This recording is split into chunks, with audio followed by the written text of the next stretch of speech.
Witches are the chosen ones, meant to rule over all foolish humans and control the world. In this town, that's what every witch believes.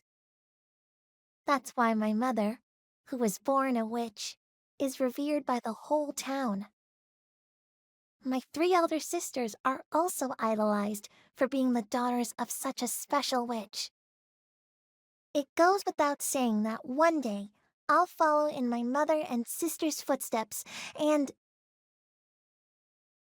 If you use your power from a young age, you'll rely on it too much. I'll train you on how to use it when you're older. Oh, come on. Mother, you worry too much. Say, Mother, do you think I can become as great a witch as you one day? But instead of answering, Mother only flashed me a smile. A soft but sad smile. Through the window, I gazed out at the sky, which looked as if it would pour down rain at any moment. Do you wish to go outside? That's what my eldest sister asked me, her parasol in hand. She looked sad as she said it, just like Mother did. No, I promised Mother to stay indoors since my health is poor. Remember? My third eldest sister then softly squeezed my hand and said, Today, I'll tie your hair with your favorite red ribbon, LILLICOTTE. After that, my second eldest sister closed her pocket watch and poured tea into each of our cups. The first time you leave this house, we'll all go together. We promise. Then, my sisters all hugged me. Their embrace felt so warm, it almost tickled. Even if I can't leave the house yet, I can handle it. I have my mother and my sisters here with me after all. That girl is already 10 years old, yet she still hasn't awakened as a witch. At this rate. One stormy night, I overheard my mother say those words and felt my mind go blank. Still? But I'm already a witch, aren't I? At my whisper, my mother and sisters looked at me in shock. Then, in pain. Oh, I get it. They all had those sad looks because of how guilty they felt about me. Huh. I'm not a witch, so I have no power. That's why I couldn't be given any training. The reason I was never allowed to leave this house was also they could hide their shame over me not being a witch. I was the only one born different. I was the only one confined here. And I was the only one they never... You're all liars! I then ran back to my room and locked the door. My head's spinning so much. I don't know what to believe anymore. As drops of rain pelted the window, my eldest sister spoke softly through the locked door. It was all to protect you. In this town, girls who haven't awakened as witches by their 8th birthday are, by law, to be exiled.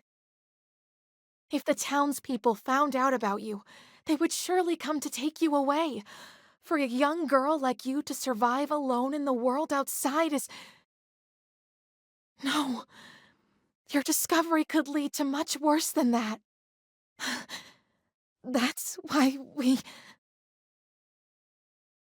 My sister's voice began to tremble, as though she had been truly overtaken with fear.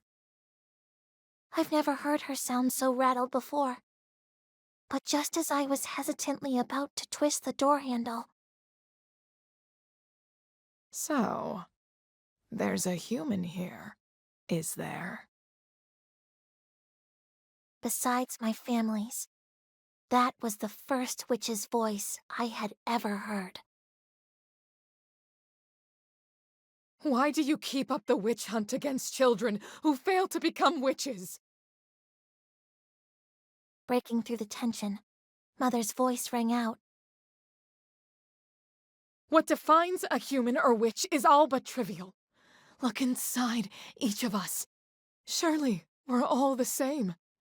That's why this child and I can coexist. No, we will. I finally said it.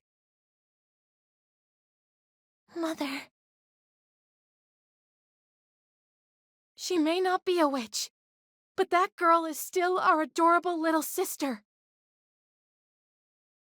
Sisters. I feel the same. I want to stay here with all of you, too. Is that so? What a shame. After that, a thunderous explosion rang out, and the house became filled with a cacophony of noise. Before I knew it, the house fell silent once more. I quietly called out to my mother and sisters. Lillicott? Good. It seems casting that protective charm on the door worked. I could see Mother's brooch through the keyhole. But when I tried to call her name, my lips wouldn't move. I heard a drip fall, then saw a pool of something slowly seep in from under the door. I can still remember the day you were born, so clearly. Wondering just what kind of witch you would one day become. Mother? Open the door. Your wounds need tending, quickly! But such thoughts weren't what truly mattered. I'm so sorry, Lillicott. Enough of that! Just hurry and... Please, never forget just how much we all... I won't. Even if I can't remember your voice, I'll always remember what you truly felt. I leaned against the door to be closer to her, before feeling my own consciousness fade.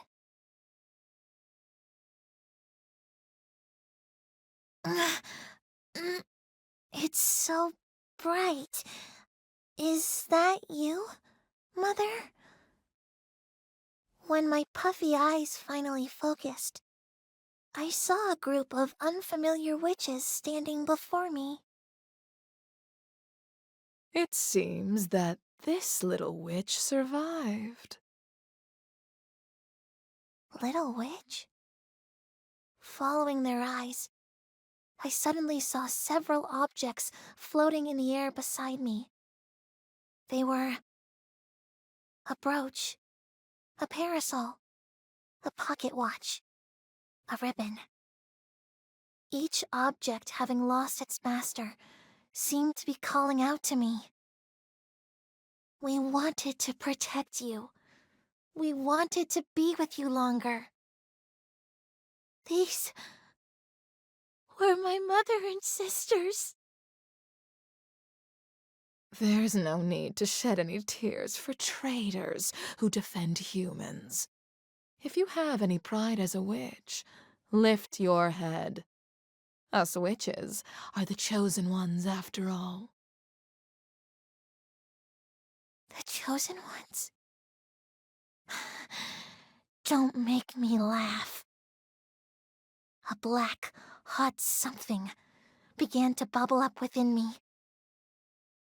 Ah, yes. This must be what they call hatred. I want to destroy them, each and every one of these witches before me. Suddenly, my sister's parasol popped open without a sound. The white lace obstructed my view, its handle facing towards me. As though it were shielding my eyes from evil and prompting me to walk the path that was right. My dear sister, I do apologize. That was far too hasty for a lady, wasn't it? But don't you find all that talk of taking pride as a witch simply dreadful? For them, not to realize they're no different from those witch-hunting humans, it's so laughable, it's pathetic. I grasped the parasol's handle and turned to walk away. The rain had lifted, and I kept walking beneath the clear sky. I'll prove them wrong. I'll make a world where witches and humans can coexist, and I'll make them admit that my mother and sisters were right. It would be my honor to lay the foundation for such a world. Only then will I be a great witch. No, only then will I take pride in being great. So, Mother, sisters, please stay by my side and watch over me.